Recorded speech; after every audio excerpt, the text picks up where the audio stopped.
কৃষ্ণনগরের কালো চা এই দেখতে পাচ্ছেন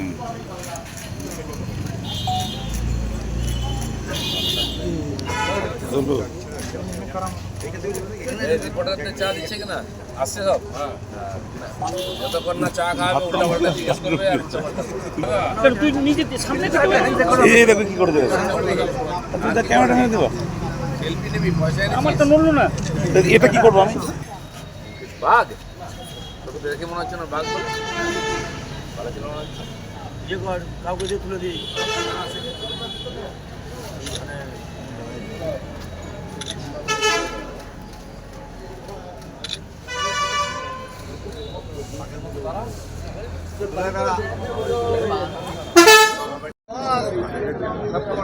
অভ্যন্তরীণ কোন্দল আরও তীব্র। দক্ষিণ কলকাতার সাংগঠনিক জেলা সভাপতি অনুপম ভট্টাচার্যের ওপর কালি ছোড়ার পর এবার রাতের অন্ধকারে সল্টলেকে বিজেপি পার্টি অফিসের বাইরে একের পর এক পোস্টার করল অনুপম ভট্টাচার্যের বিরুদ্ধে।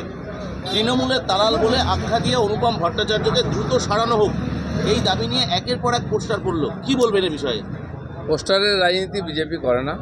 কারো যদি কারো ব্যাপারে কোনো সমস্যা থাকে তার অথরিটি আছে, তার সঙ্গে কথা বলা উচিত, কমপ্লেন করা উচিত এবং পার্টির মধ্যে সেই ব্যবস্থা আছে, ডিসিপ্লিনারি অ্যাকশন কমিটি আছে।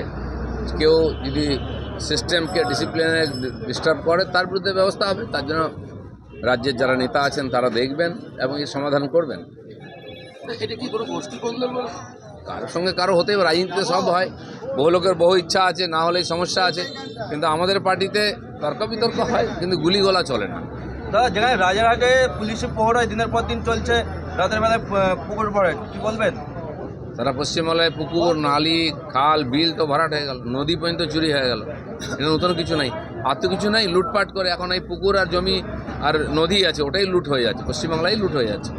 যেখানে দাদা কুণাল ঘোষ কামরা সিংকে নিয়ে প্যারোডি করেছে এবং পুলিশ তাকে নোটিশ পাঠিয়েছে, কি বলবেন? দেখুন, এবং শিবসেনাকে হুমকি দিচ্ছে খুনের। নেই কাজ তো ওই ভাই। মহারাষ্ট্রে যা হচ্ছে মহারাষ্ট্রের লোক সমাধান করে নেবে, উত্তরপ্রদেশে যা হচ্ছে ওখানে সমাধান করে দেবে। পশ্চিমবাংলায় যে মাফিয়া রাজ, গুন্ডা রাজ, কাটমানি সিন্ডিকেট চলছে তার সমাধান কী হবে? মমতা ব্যানার্জি এর থেকে পালিয়ে লন্ডন চলে গেলে কি সমাধান হয়ে যাবে? বুক চিতিয়ে লড়তে হবে। আজ পার্টির মধ্যে যেন খুনোখুনি মারামারি শুরু হয়ে গেছে। পশ্চিমবাংলার লোক তো হাত কামড়াচ্ছে, কাকে ভোট দিলাম আমরা? এই ডাকাতগুলোকে নিয়ে এসলাম।